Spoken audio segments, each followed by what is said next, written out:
Salut, c'est Jordan et aujourd'hui on va voir en quoi Instagram veut te faire payer. Alors tu l'as certainement vu, sur ces derniers mois, Instagram a fait quelques ajustements et aujourd'hui l'algorithme privilégie plutôt les vidéos que les photos.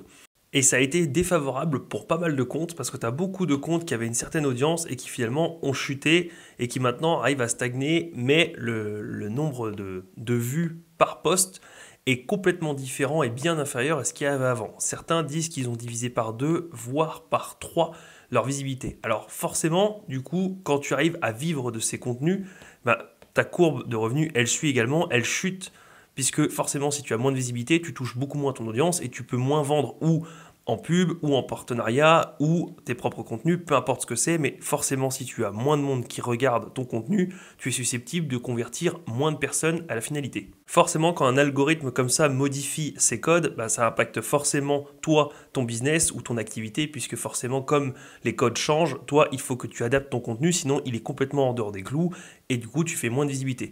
Parce qu'il faut savoir que cet algorithme est beaucoup plus strict que l'ancien. Maintenant, l'algorithme favorise le nouveau contenu, le contenu unique et le contenu engageant.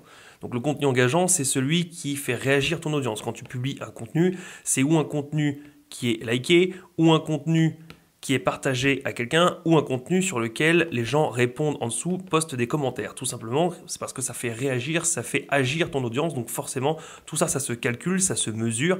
Et quelque chose, un contenu qui fait forcément réagir ton audience, c'est quelque chose qui va attirer, qui va capter l'attention et qui souvent est un sujet qui nous tient à cœur, puisqu'on réagit rarement sur un sujet qui ne nous tient pas à cœur, dont on se fiche complètement. Donc forcément, un contenu comme ça, c'est un contenu en or, puisque c'est quelque chose qui va retenir les utilisateurs sur la plateforme Instagram, et c'est aussi un contenu susceptible d'influencer les gens, puisque forcément si ici tu publies des produits, il y a de forts à parier qu'une partie de ton audience en achète. Ou si ici tu dis qu'il faut aller sur tel site ou acheter tel truc, ou alors liker ton commentaire, ou rester plus longtemps pour voir tes prochains contenus, tes prochaines vidéos, il y a des chances aussi que les gens le fassent. Donc forcément, ça c'est ce qu'Instagram aime, puisque dans tous les cas, où ils gagnent de l'argent directement là, ou ils gagnent ici du temps d'utilisateur sur leur plateforme, ce qui leur va aussi.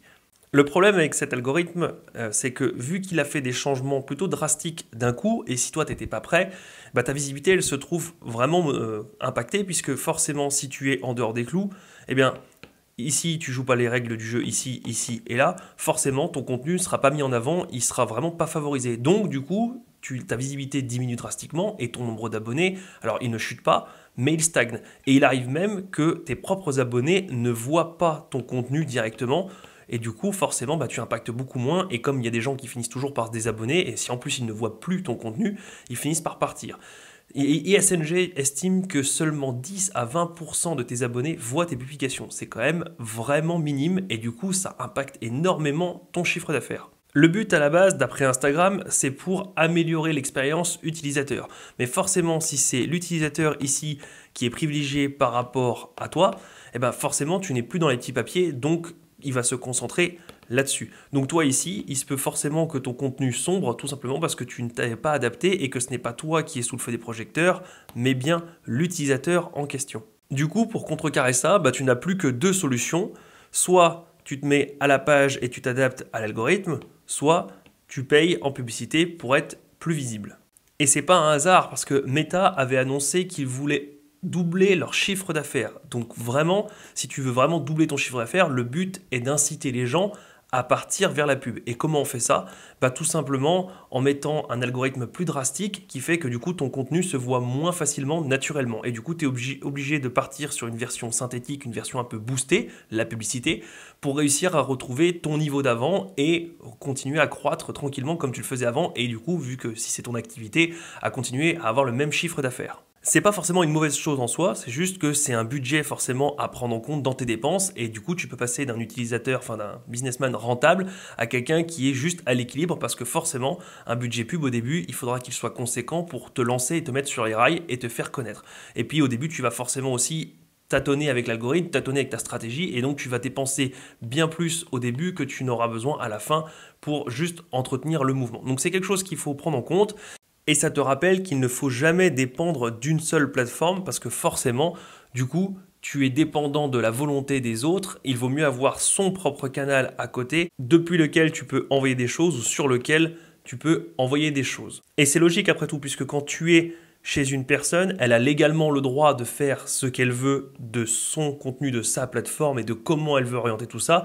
Et souvent, ces plateformes-là ont aussi les moyens financiers de réaliser leurs ambitions. Donc s'ils ont envie de partir dans cette direction-là, peu importe qui tu es toi, ils ont les moyens de pouvoir partir par là. Et toi, si tu ne suis pas, tu seras abandonné en cours de route. Et du coup, c'est quelque chose qui est très mauvais pour ton activité.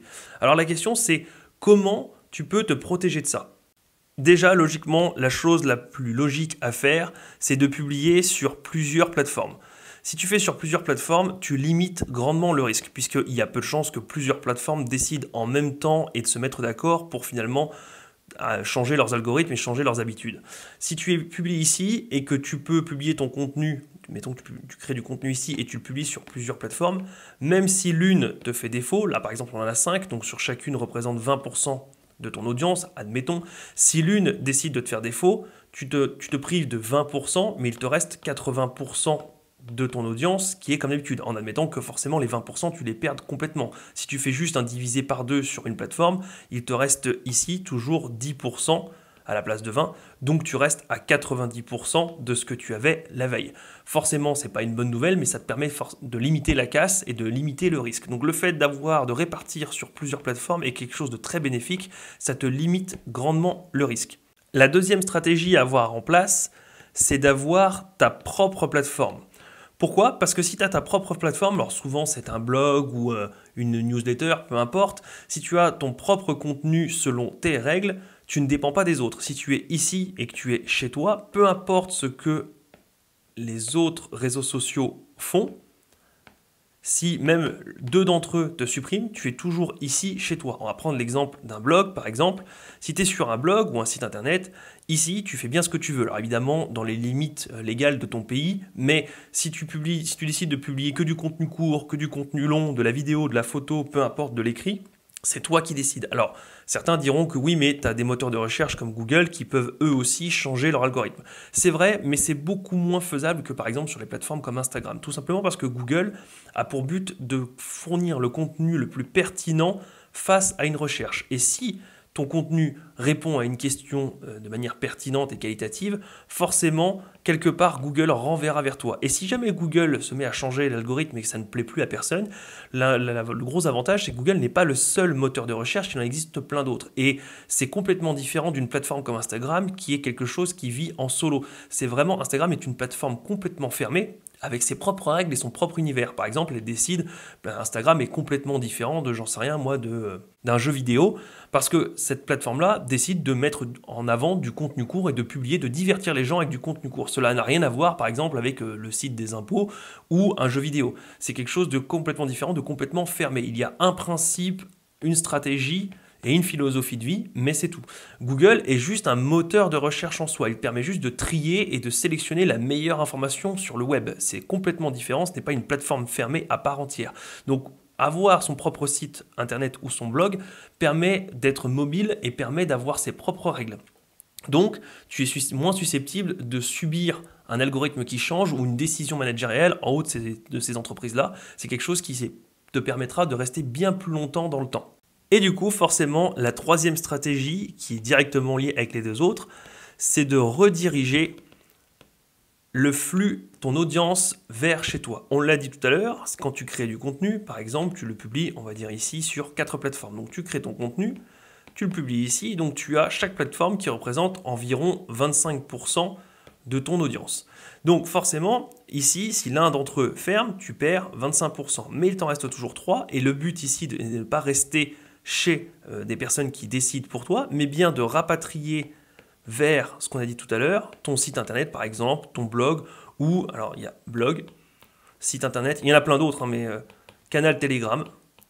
Même si le canal Telegram est en soi une plateforme un peu comme Instagram, Facebook, peu importe tous ces réseaux sociaux-là, le gros avantage de Telegram, c'est que pour l'instant, ils sont plutôt axés sur une discussion relativement privée et non sur le fait d'être visible et de créer un engagement avec une communauté.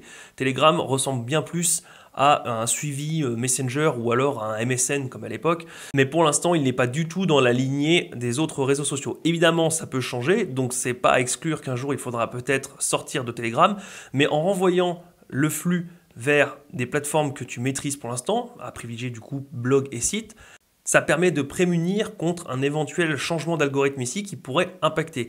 Une fois qu'ici tu as une audience qui a l'habitude de venir sur ton site internet, sur ton blog, voire même qui s'abonne à ta newsletter, forcément, même si l'algorithme change, ils ne vont pas se désabonner pour autant. Ils connaîtront toujours ton adresse, l'adresse de ton site web, ou ils recevront toujours tes mails. Sauf s'ils veulent, eux, se désabonner, mais c'est encore différent. Donc, ça te permet de te sécuriser vis-à-vis de ces choses-là et de conserver, de bâtir un business long terme, parce que forcément, tu garderas, tu conserveras l'audience que tu as réussi à acquérir sur ces réseaux sociaux-là, et du coup, tu seras beaucoup moins susceptible d'avoir des chutes de chiffre d'affaires qui pourraient arriver si jamais une entreprise décidait de changer complètement son algorithme. Je te suggère vraiment d'appliquer ces 3 stratégies-là. C'est un peu long à mettre en place, forcément, quand tu dois créer un blog ou un site de toutes pièces, même si aujourd'hui ça se fait relativement rapidement, et de rediriger ton audience vers là. Mais c'est quelque chose qui peut vraiment faire la différence sur le long terme.